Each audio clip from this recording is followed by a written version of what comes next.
नमस्कार दोस्तों। मैं आज आपके सामने भारतीय संविदा अधिनियम के अंतर्गत जो अवयस्क के द्वारा जो संविदाएं की जाती हैं उनका प्रभाव क्या होता है, उसमें कैसी परिस्थितियां होती हैं, उसके संबंध में चर्चा करने के लिए आपके समक्ष आया हूं। और मैं आपको यहाँ पर कोई रॉकेट साइंस भी नहीं बताऊंगा। हो सकता है कई सारे लोगों को इससे जो मेरे द्वारा बताया गया है उससे भी बेहतर कुछ जानकारियाँ हो, पर ये उन लोगों के लिए बेहतर होगा जो अपनी शिक्षा के क्षेत्र में बुनियादी सुविधाओं का अभाव होने के कारण अच्छे कोचिंग संस्थान या कहीं ऐसी पहुंच नहीं हो पाती जिससे उसे इस विषय पर जानकारी ज़्यादा बेहतर नहीं हो पाती। तो मैं आज आपके सामने अवयस्क के द्वारा जो संविदा की जाती है भारतीय संविदा अधिनियम के अंतर्गत अवयस्क के संबंध में जो कॉन्ट्रैक्ट है उसके संबंध में कैसी क्या परिस्थितियां हैं उसके संबंध में आपसे चर्चा करूंगा। मेरे मन में कुछ 7 से 8 प्रश्न ऐसे हैं अवयस्क के संबंध में जो कि मैं आपसे डिस्कस करने वाला हूं। सबसे पहला प्रश्न है कि अवयस्क के द्वारा जब संविदा की जाती है तो अवयस्क को जो संविदा के अधीन जो धन प्राप्त होता है उस धन की रिकवरी हो सकती है क्या, और रिकवरी हो सकती है तो किस प्रावधान के अंतर्गत हो सकती है। दूसरा प्रश्न है कि क्या अवयस्क के द्वारा जो संविदा की जाती है वयस्क उसका विनिर्दिष्ट पालन कराया जा सकता है क्या। तीसरी बात है कि अवयस्क के द्वारा जो अवयस्कता के दौरान जो संविदा की जाती है वयस्क होने के पश्चात क्या अवयस्क अपनी ऐसी संविदा का अनुसमर्थन कर सकता है क्या। चौथी बात है क्या अवयस्क को विबंध के सिद्धांत से बाध्य किया जा सकता है, क्या उस पर विबंध का सिद्धांत लागू होता है। इसके बाद अगर बात करें तो क्या ट्रॉट के संबंध में भी हम थोड़ा सा देखेंगे। अवयस्क के संबंध में अगर कोई ट्रॉट के संबंध में कोई लाइबिलिटी उस पर उत्पन्न होती है तो अवयस्क का क्या दायित्व रहेगा, और क्या कुछ ऐसी भी संविदाएं हैं जो अवयस्क के द्वारा की जाती हैं और वो उनका प्रवर्तन भी कराया जाता है। तो सबसे पहले हम देखें तो संविदा निर्माण के लिए भारतीय संविदा अधिनियम के अंतर्गत एक विधि द्वारा प्रवर्तनीय करार होना आवश्यक है। विधि द्वारा प्रवर्तनीय अगर करार है तभी वो संविदा का रूप धारण करेगा, अन्यथा नहीं करेगा। तो आज हमारी चर्चा का मुख्य बिंदु रहेगा धारा 11, जिसके अंतर्गत बताया गया है कि संविदा करने के लिए सक्षम कौन है। तो धारा 11 के अंतर्गत जब बताया गया है तो संविदा करने के लिए कौन सक्षम है, तो उसमें बताया गया है कि प्राप्त वय हो व्यक्ति, स्वस्थ चित्त हो और विधि के अनुसार उसे निहरकृत ना घोषित किया गया हो, तो ऐसा व्यक्ति संविदा करने के लिए सक्षम है। तो प्राप्त वय, स्वस्थ चित्त और निहरकृत, इन तीनों के संबंध में हम आज बात करेंगे। तो सबसे पहले हम बात करते हैं अवयस्क के संबंध में। अवयस्क के द्वारा जब कोई संविदा की जाती है और किसी व्यक्ति के द्वारा उसे कोई धन दे दिया जाता है, पर अवयस्क के द्वारा की गई संविदा शून्य होती है।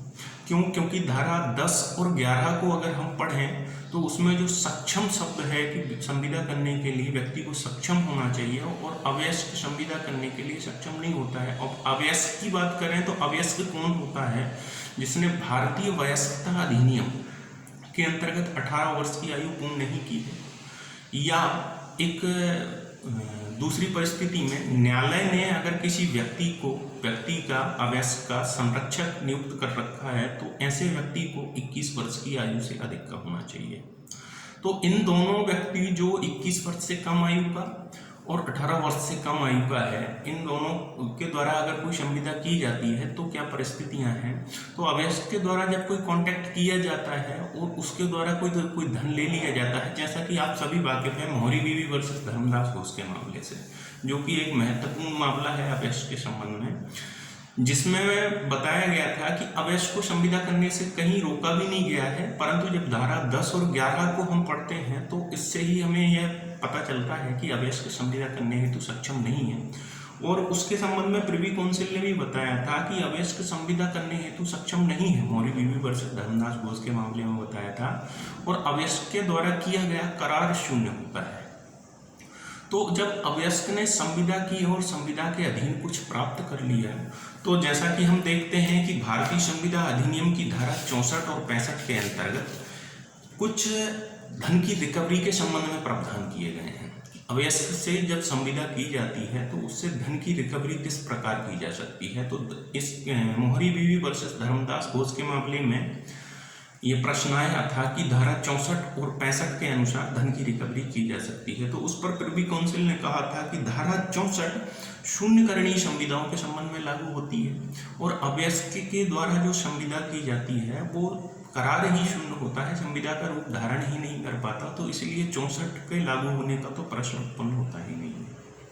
अब दूसरी बात करें धारा 65 की, तो धारा 65 के बारे में उसी मामले में प्रिवी काउंसिल ने कहा था कि धारा 65 उन्हीं करार और संविदाओं के बारे में लागू होती है जो सक्षम पक्षकारों द्वारा तो किए जाते हैं, परंतु बाद में किसी कारणवश वो शून्य या शून्यकरणीय हो जाती हैं, जो भी परिस्थितियां होती हैं, तो उस पर ही धारा 65 लागू होती है।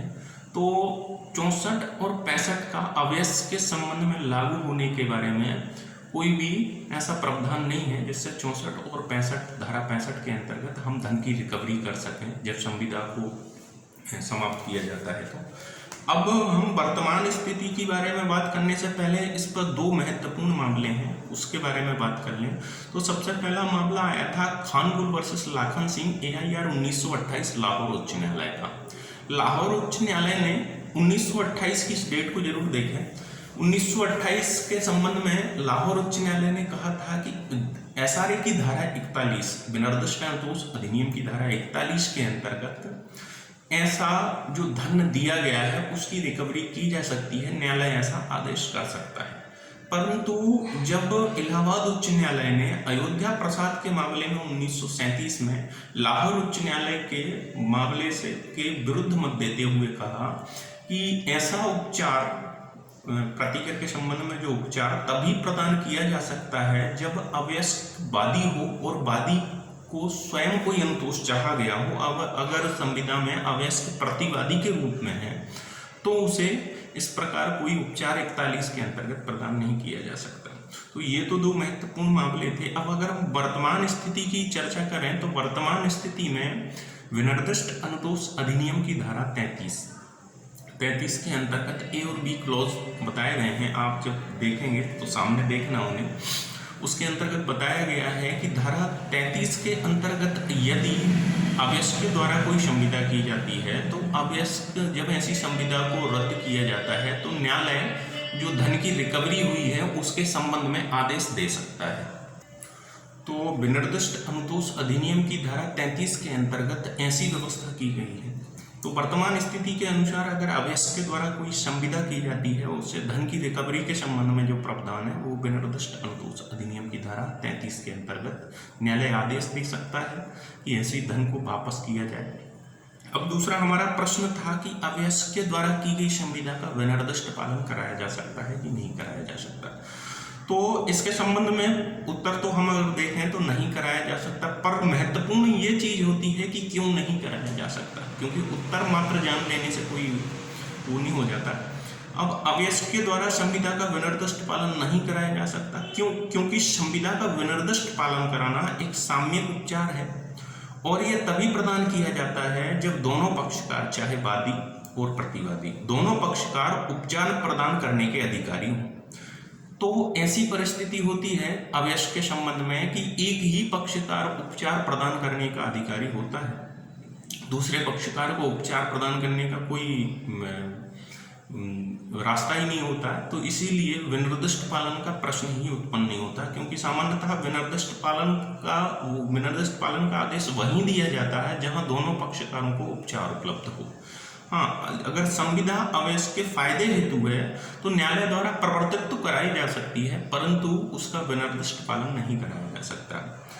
अब हम बात करें अनुसमर्थन के प्रश्न पर, तो अनुसमर्थन के प्रश्न पर बात करें तो अनुसमर्थन भी नहीं कर सकता वादी।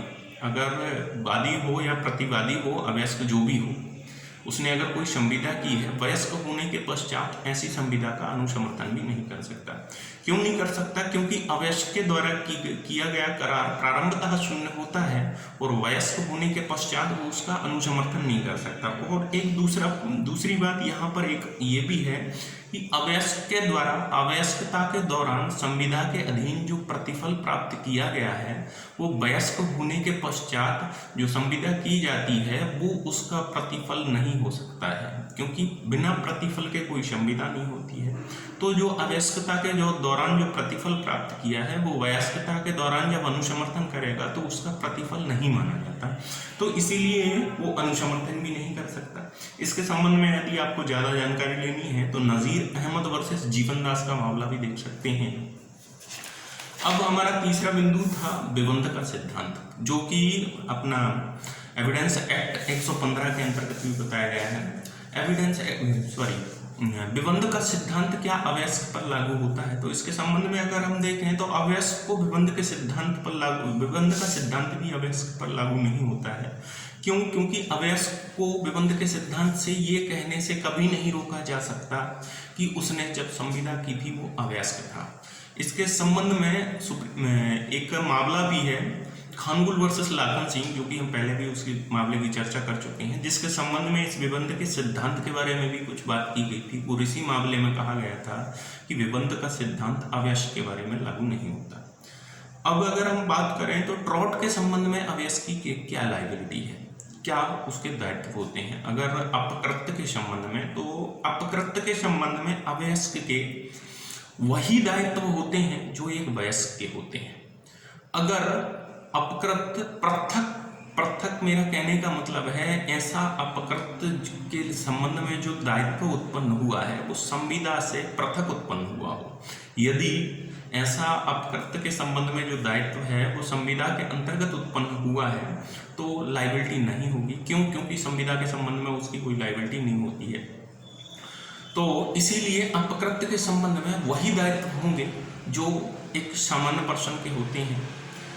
अब हम इसके संबंध में कुछ अपवाद हैं, जो 2 से 3 अपवाद हैं कि अवयस्क के द्वारा अगर कोई संविदा की जाती है तो वो प्रवर्तनीय होती है। ऐसी कौन सी संविदाएं हैं जो अवयस्क के द्वारा की जाती हैं और वो प्रवर्तनीय भी होती हैं, उसके संबंध में हम 2 से 3 ऐसी बातें हैं जिनके बारे में चर्चा करते हैं। तो सबसे पहले, अगर अवयस्क ने संविदा के अंतर्गत, अवयस्क के द्वारा जब संविदा की जाती है और संविदा के अंतर्गत जो उस पर उत्पन्न दायित्व या जो भार आता है उसके भार का पूर्ण रूप से अगर निर्वहन कर दिया गया है, अगर कोई ऐसी संविदा है और पूर्ण रूप से उसके भार का निर्वहन कर दिया गया है अवयस्क के द्वारा, तो ऐसी संविदा का अवयस्क के द्वारा या उसके संरक्षक द्वारा प्रवर्तन कराया जा सकता है। एग्जाम्पल के तौर पर अगर हम देखें, जैसे अवयस्क से कोई संविदा की गई और अवयस्क ने अपना प्रतिफल पूर्ण रूप से दे दिया और बदले में अवयस्क के पक्ष में कोई वचन पत्र निष्पादित किया गया, तो उस वचन पत्र का प्रवर्तन अवयस्क या अवयस्क संरक्षक करा सकता है। अब दूसरी बात करें, जैसे एग्जाम्पल इसमें ही अगर हम बात करें तो एक बीमा वाला एग्जाम्पल भी है। जैसे अवयस्क की संपत्ति का अगर बीमा कराया जाता है क्योंकि प्रतिफल पूर्ण रूप से दे दिया जाता है। अब एक इसका दूसरी बात है कि अवयस्क के संबंध में एक ये प्रश्न क्यों उत्पन्न होता है कि ऐसी संविदा का क्यों प्रवर्तन कराया जा सकता है, क्योंकि भारतीय संविदा अधिनियम के अंतर्गत अवयस्क को प्रतिग्रहिता बनने से कहीं नहीं रोका गया है। वो प्रतिग्रहिता बन सकता है, उसे प्रतिग्रहिता बनने से ऐसा कहीं नहीं रोका गया है, इसीलिए ऐसी संविदाओं का प्रवर्तन कराया जा सकता है। अब दूसरा विषय है अवयस्क के संरक्षक द्वारा यदि उसके लाभ के लिए कोई संविदा की जाती है। संरक्षक द्वारा यदि अवयस्क के लाभ के लिए अगर कोई संविदा की जाती है तो अवयस्क द्वारा या अवयस्क के संरक्षक के द्वारा, तो अवयस्क के अगर फायदे के लिए उसके संरक्षक के द्वारा कोई संविदा की जाती है तो उसका प्रवर्तन भी कराया जा सकता है। अब इस पर इसका भी एक अपवाद है जो कि मैं यहाँ पर उस विषय की चर्चा नहीं करूँगा, पर अगर आप देखना चाहें तो सेवा संविदा एक अपवाद होती है। इसका कहीं ना कहीं मामला भी देख सकते हैं, राजरानी वर्सेस प्रेम अदीब का एक मामला है। सेवा संविदा के संबंध में भारतीय विधि में कुछ और स्थिति है, उसके जो संरक्षक द्वारा संविदाएं की जाती हैं वो प्रवर्तनीय नहीं होती हैं। अब हम देखें तो विकृति चित्त व्यक्ति के बारे में, तो विकृति चित्त व्यक्ति के साथ की गई संविदाएं भारतीय विधि के अनुसार शून्य होती हैं, उनको प्रवर्तन नहीं कराया जा सकता और कोई भी पक्षकार जो दूसरा पक्षकार है इस प्रकार का बचाव नहीं ले सकता कि उसने जो संविदा की थी उस समय उसे पता नहीं था कि वह व्यक्ति विकृति चित्त है या पागल है। ऐसा बचाव उसे नहीं लिया जा सकता। अब अगर विकृति चित्त व्यक्ति को आवश्यक वस्तुओं का अगर प्रदाय कर दिया गया है तो परिस्थिति क्या होगी? तो जैसा कि आप सभी लोग अगर जानते होंगे तो 68 धारा 68 के अंतर्गत ऐसे जब प्रदाय किया जाता है तो ऐसे व्यक्ति की संपत्ति दायित्वाधीन होती है। तो अगर विकृति चित्त व्यक्ति को आवश्यक वस्तुओं का प्रदाय किया गया है तो उसकी संपत्ति से वसूल की जा सकती है। अब विधि द्वारा निहरकृत व्यक्ति कौन होते हैं? तो उसके संबंध में अगर हम बात करें, जो तीसरा बिंदु है धारा 11 के अंतर्गत, विधि द्वारा निहरकृत व्यक्ति वो होते हैं जो जैसे एग्जाम्पल के तौर पर अगर हम मान कर चलें तो दिवालिया पर्सन, दिवालिया जो व्यक्ति होते हैं जिन्हें न्यायालय द्वारा दिवालिया घोषित कर दिया जाता है, वो व्यक्ति संविदा करने के लिए सक्षम नहीं होते हैं। जब तक इनका दिवालिया का स्टेटस समाप्त नहीं हो जाता, ऐसे व्यक्ति संविदा करने के लिए सक्षम नहीं होते हैं। तो ये थे धारा 11 के संबंध में कुछ बिंदु जो मैंने आपको चर्चा के दौरान बताया है। अगर ये वीडियो आपको अच्छा लगा हो और आपको लगा हो कि कुछ हमें इससे सीखने को मिला है तो कमेंट करके मुझे भी अवश्य बताएं और उन लोगों तक इसे अवश्य पहुंचाएं जो कि आपकी नज़रों में इस वीडियो के माध्यम से, इस 10 से 15 मिनट के समय के माध्यम से उन्हें कुछ सीखने को मिल सकता है। और इस जो चर्चा है इसे निःशुल्क ना समझें, क्योंकि आपके द्वारा यहाँ पर दिया हुआ समय इसका सबसे बड़ा मूल्य है। 10 से 15 मिनट आपके जीवन के अगर समाप्त हो जाते हैं तो वो कभी वापस नहीं आते हैं। तो एक विद्यार्थी के जीवन में समय का बहुत मूल्य होता है, आप सभी विदित हैं इस जानकारी से, क्योंकि निःशुल्क चीज़ की व्यक्ति थोड़ी सी कीमत कम करते हैं, इसलिए मैंने ये बात आपसे शेयर की है। और उन लोगों तक अवश्य पहुंचाएं जिनके बारे में आपको लगता है कि उन्हें इस विषय से कोई जानकारी अवश्य मिलेगी। किसी नए विषय के साथ अगर आप कमेंट करके कोई बताना चाहें कि किस विषय पर अगर आपको कोई वीडियो आवश्यकता है, कुछ विषय है, तो ज़रूर बताएं। और आगामी किसी नए विषय के साथ मैं फिर पुनः आपके सामने हाजिर होऊंगा। जब तक के लिए नमस्कार।